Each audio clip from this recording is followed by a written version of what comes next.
Estimados amigos, muy buenos días, tengan todos ustedes bienvenidos a su programa Lavado e Impuestos, en el cual vamos a tocar nuevamente tópicos de carácter fiscal. El día de hoy nos acompaña para esta entrevista el licenciado Carlos Monarres Córdoba. El licenciado Carlos Monarres Córdoba es abogado, litigante, como él me lo dice, litiga mucho. Es abogado socio de Ortiz Abogados Tributarios Sociedad Civil. Es una empresa dedicada exclusivamente a todo lo que es la defensa jurídica en materia fiscal, corporativa, etcétera. ¿Estoy en lo correcto, Carlos? En lo correcto, mi querido Álvaro. Te agradezco mucho la atención de poder tomar con nosotros estos minutos, Carlos. Y tenemos una serie de preguntas y vamos entrando a la materia. Carlos, en esta época estamos viviendo la época del COVID-19. Tú estás en tu casa, yo estoy en mi casa. Primera pregunta que yo quisiera, y te voy a pedir respuestas concretas para no extender y aprovechar tu presencia. Primera pregunta, ¿es una obligación que la gente esté en su casa? Fíjate lo que digo, porque ¿qué diferencia hay entre lo que ahora llamamos una recomendación de quédate en casa a una obligación de quédate en casa? Por favor, Carlos. A ver, Álvaro, siendo muy concretos y para no extendernos mucho, mira, tú recordarás que la autoridad máxima en momentos de contingencia o emergencia, como se ha venido sosteniendo, hoy día es el Consejo General de Salud, presidido por el presidente de la República, pero bueno, al final del día tú has escuchado de la cantidad de decretos que han sido emitidos, en donde esos mismos decretos han definido lo que son actividades esenciales, no esenciales, y hoy día, pues no estar en este listado implica que tú tengas que mantener, digamos que todos esos negocios, digamos que no habilitados y que cada uno de nosotros estemos manteniendo esa práctica de sana distancia cada quien en su casa. Entonces, en temas muy concretos, mucho se ha discutido y se ha criticado que haya proyectos gubernamentales que no entren en esa clasificación de no esenciales y, sin embargo, la gran mayoría, quitando al sector alimenticio y a las necesidades básicas, en este negocio, en este país estén paradas. Entonces, la respuesta es, en ese sentido, no es una actividad esencial de las determinadas a través del decreto de la Secretaría de Salud, tienes que estar en tu casa. Pero tienes que estar por obligación porque entendía o entiendo que hay una gran diferencia en lo que es no sé, constitucionalmente hablando se entiende lo que es un toque de queda. No, son cosas totalmente distintas. Por favor, porque en ese sí me tengo que quedar en casa. En este momento nos dicen quédate en casa, pero si tienes que ir al mercado, sal. Por supuesto. Quédate en casa, pero si tienes que ir al doctor, ve. No, Álvaro, a ver, hay que entender que vivimos en un régimen constitucional en donde existen una serie de derechos fundamentales, entre ellos es el derecho fundamental de tránsito, y en donde las garantías y los derechos reconocidos por la Constitución no pueden ser suprimidos o limitados en forma alguna. Para eso existe un artículo 29 que habla de la limitación en el goce de las garantías y de los derechos fundamentales conocidos en la ley. El toque de queda es como tal una suspensión en el goce de esos derechos fundamentales que tiene causas muy específicas. Estamos frente a otro supuesto que es el derivado del artículo 74 de la Constitución a través de una figura que pretende hacer frente a medidas extraordinarias a través, en este caso, de una pandemia, en donde se dictan medidas necesarias para atender una contingencia específica. A ver, esto no significa que no pudiese en algún momento operar la figura del 29, que está hecha también para poder atacar medidas excepcionales. No es el caso.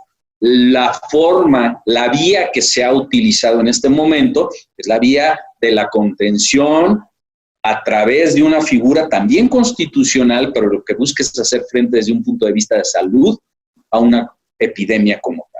Entonces, son cosas muy distintas. Hoy día no hay supresión o suspensión de garantías Claramente hay una limitación, por supuesto, y esto no lo podemos negar, en la medida en que se está limitando, digamos, que la operación de ciertas actividades que no son esenciales, obviamente con un fin válido y a través de un sustento constitucional, pero no a través de esta figura de suspensión. No se ha prohibido el ejercicio de libre tránsito que está constitucionalmente. Carlos, aquí quiero seguir abordando este tema, para mí muy importante. Hay muchos empresarios pequeños y medianos, no hablo de ningún tamaño, que hoy por hoy no pueden ejercer su libre comercio. ¿Por qué? Pues por la seguridad médica. Y muchos de ellos, Carlos, y quiero una respuesta concreta porque están muy preocupados porque no pueden trabajar y cuando quieren llegar a abrir sus locales, ha habido una autoridad local que les dice cierra, pero tampoco les dice cierra o te clausuro. No, te invito a que cierres por las buenas, si no te multo. Y entonces ellos dicen, estoy a punto de quebrar, porque no puedo vender. Entonces yo quisiera nada más esto junto con que me expliques contingencia y situación de emergencia. Ya te entendí lo que es la garantía, no me están violando mis garantías, pero tampoco estoy en libertad absoluta. Entonces, por favor, este punto junto con lo de la apertura de los locales, Carlos. A ver, son dos temas diferentes y voy a tratar de ser igualmente concreto. Y muy fuertes, ¿eh? No, a ver, el tema de la distinción entre emergencia sanitaria y contingencia sanitaria es un tema que tiene que ver de origen con este problema de la aplicación de la legislación laboral y de la suspensión colectiva de las relaciones de trabajo en una reforma que viene del problema del 2009 del H1N1. Este es un problema en donde el gobierno actual ha tratado de darle la vuelta a la aplicación de esa disposición y de esa reforma por un ánimo de preservar los derechos laborales, pero sin duda dándole vuelta a una disposición legal que ahí está y que desde mi punto de vista debería de ser operativa. Entonces, contingencia y emergencia se vuelven importantes para efectos de la aplicación de una disposición laboral, insisto, que tiene que ver con una suspensión de las relaciones colectivas de trabajo sin necesidad de acudir a una junta y pagando como indemnización no más allá de un mes el importe de un salario mínimo. Ese es un tema por separado. Al final, para efectos prácticos, contingencia y emergencia, aquí afuera la podemos entender todos como una necesidad de urgencia que implica el que se dicten medidas importantes a través de un Consejo General de Salud que puedan, ahora sí, te contesto la segunda, llegar a la limitación en el ejercicio, ¿sí?, de las actividades económicas, como uno de los elementos que han sido incididos a través de las medidas que se han tomado. Entonces, yéndonos a qué pasa con la gente que quiere abrir, bueno, en realidad, el no encontrarse dentro de ese listado de actividades esenciales puede conllevar una visita a verificación y una eventual clausura.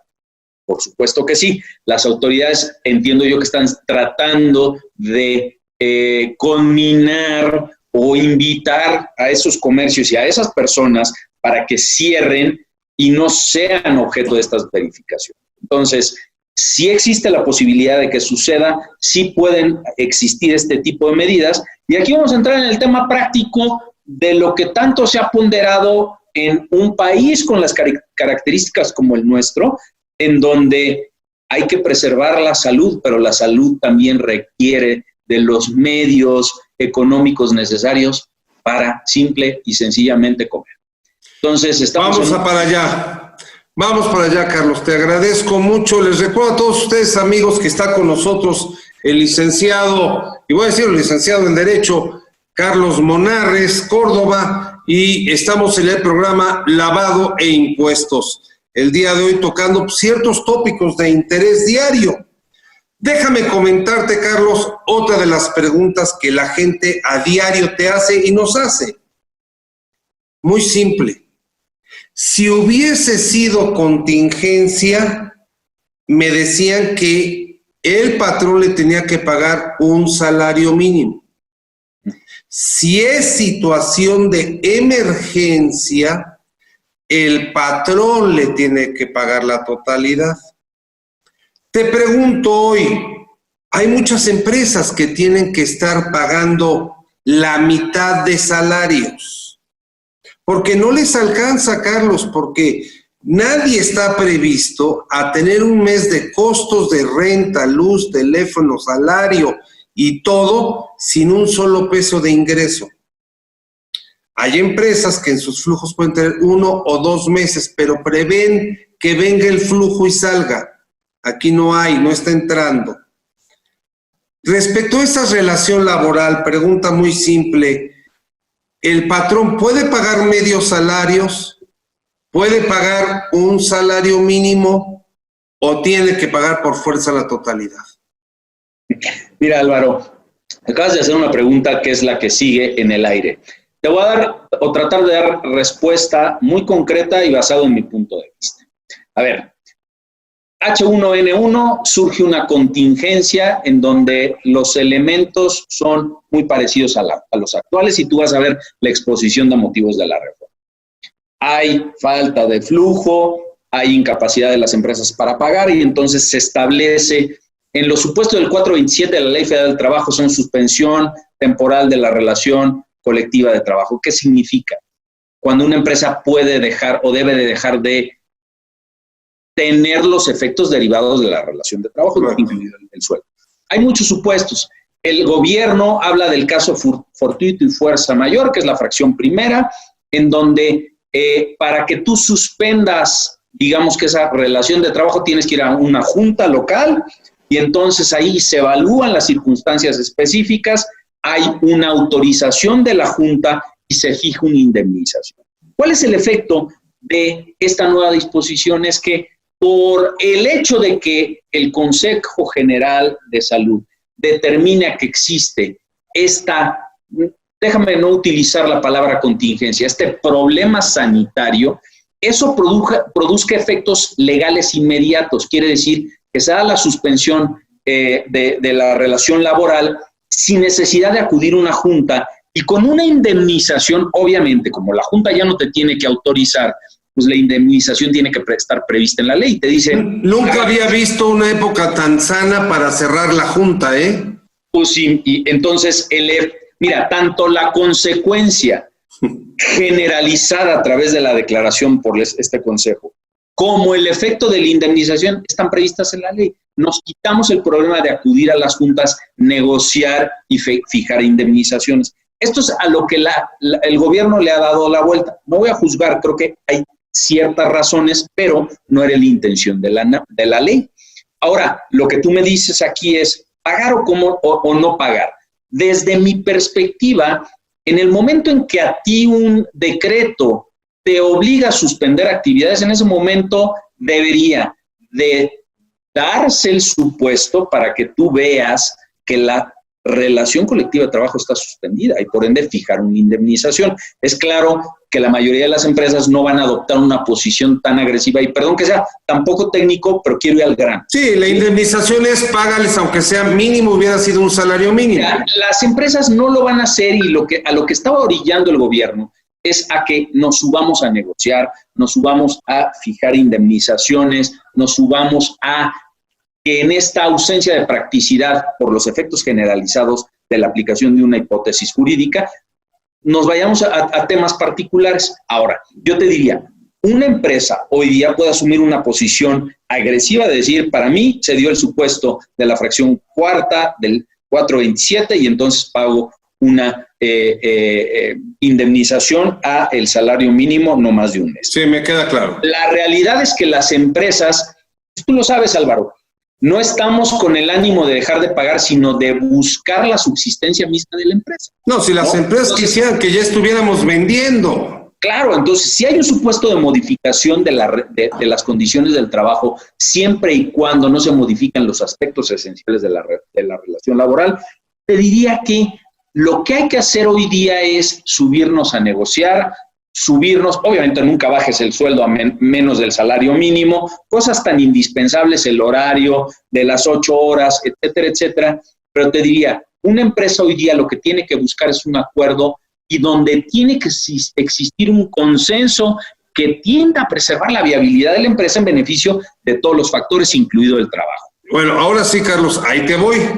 Porque ya una vez que me dijiste todo esto y que todos lo sabemos, o todos ya ha pasado tanto, yo te pregunto, ¿qué pasa con esa empresa hoy?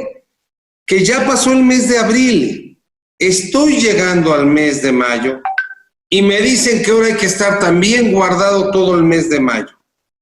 Y no tengo dinero, no hay capacidad económica para pagar.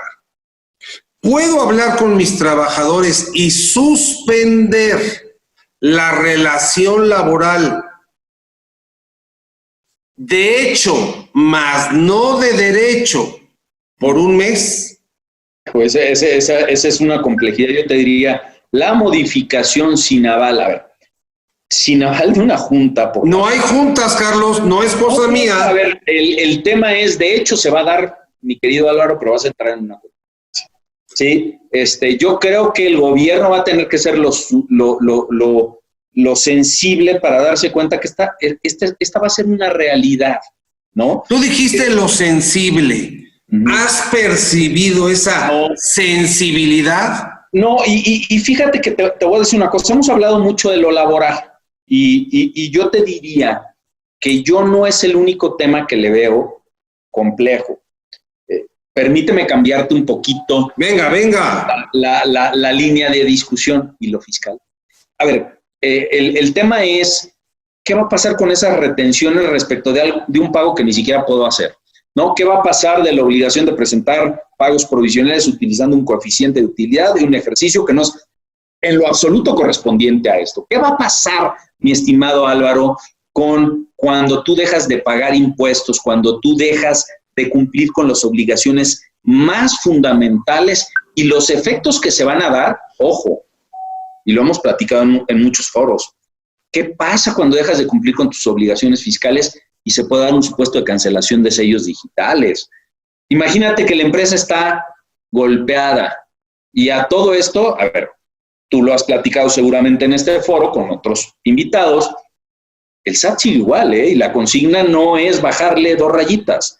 Yo creo que por el contrario, el día de hoy todavía en la plática mañanera, indicó nuestro señor presidente que hay acciones ya de querella contra empresarios y ha pasado en las últimas semanas hablando de los fiscalistas y de los abogados y de los contadores que por culpa de ellos se defrauda al fisco.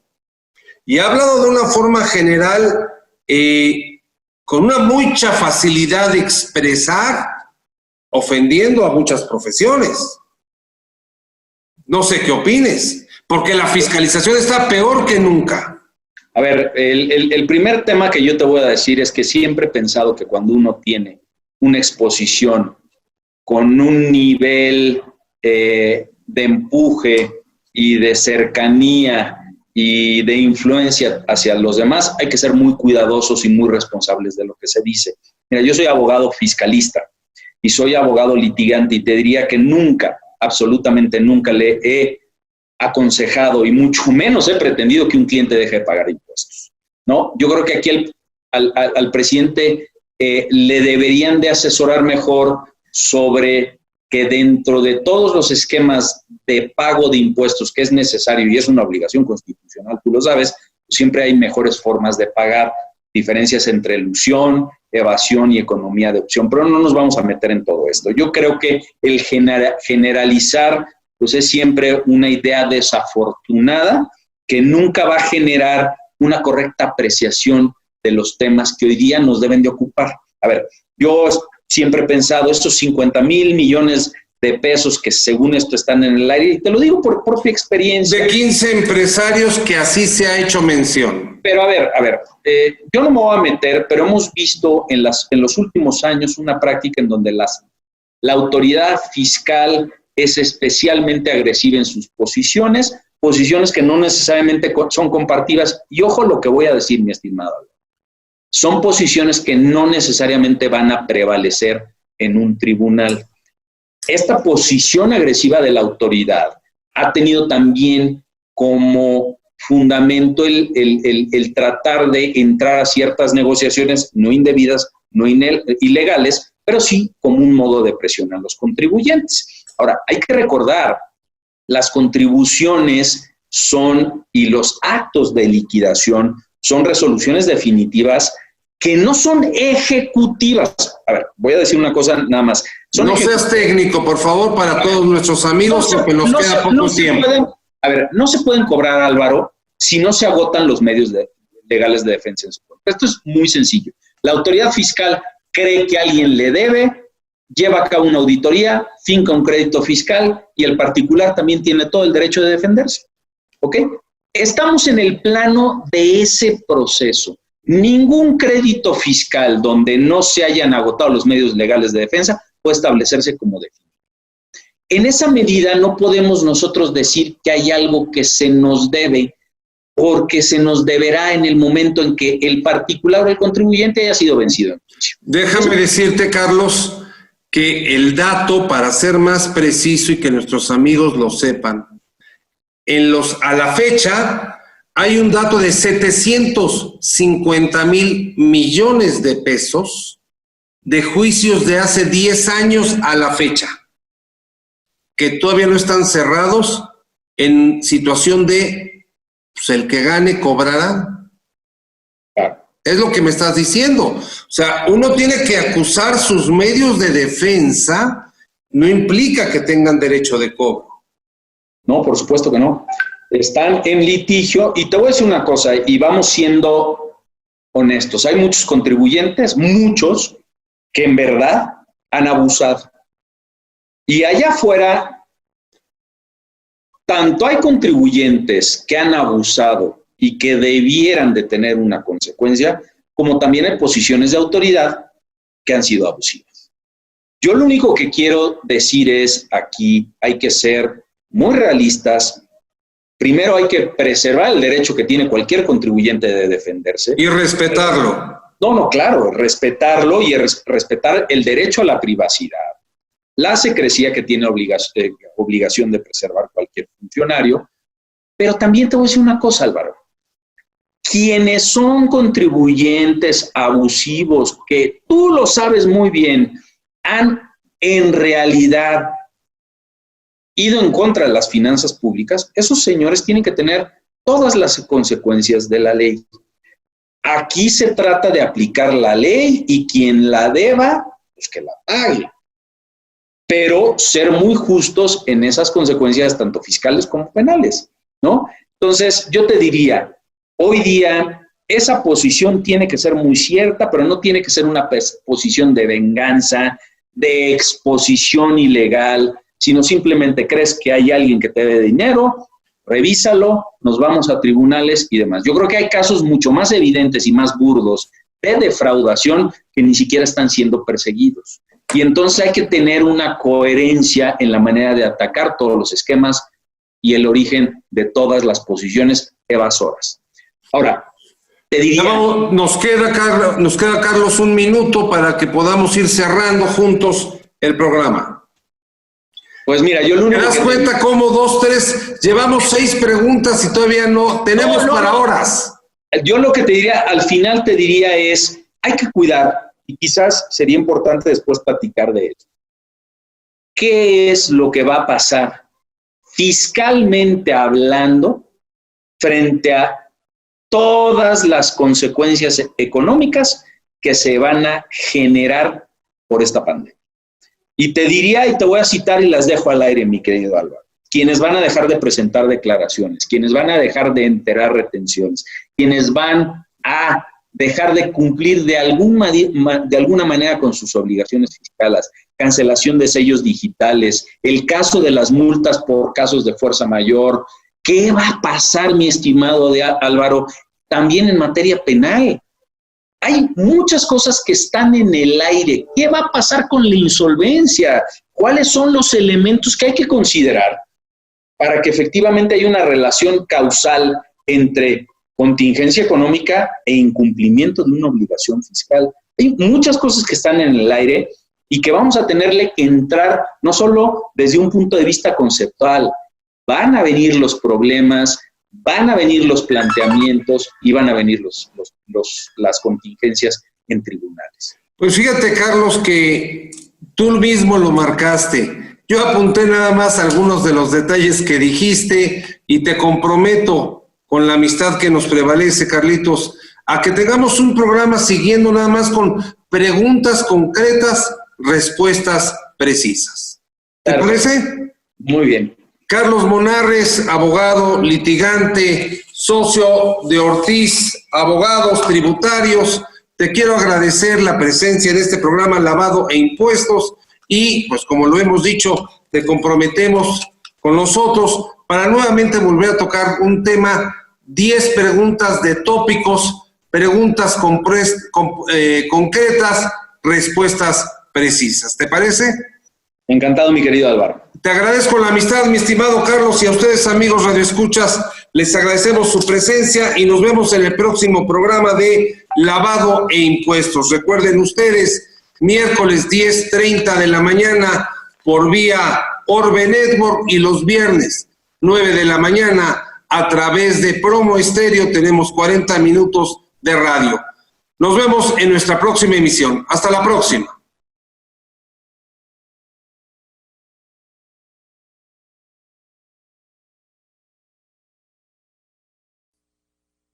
Hola, soy Álvaro Cordón. Te esperamos todos los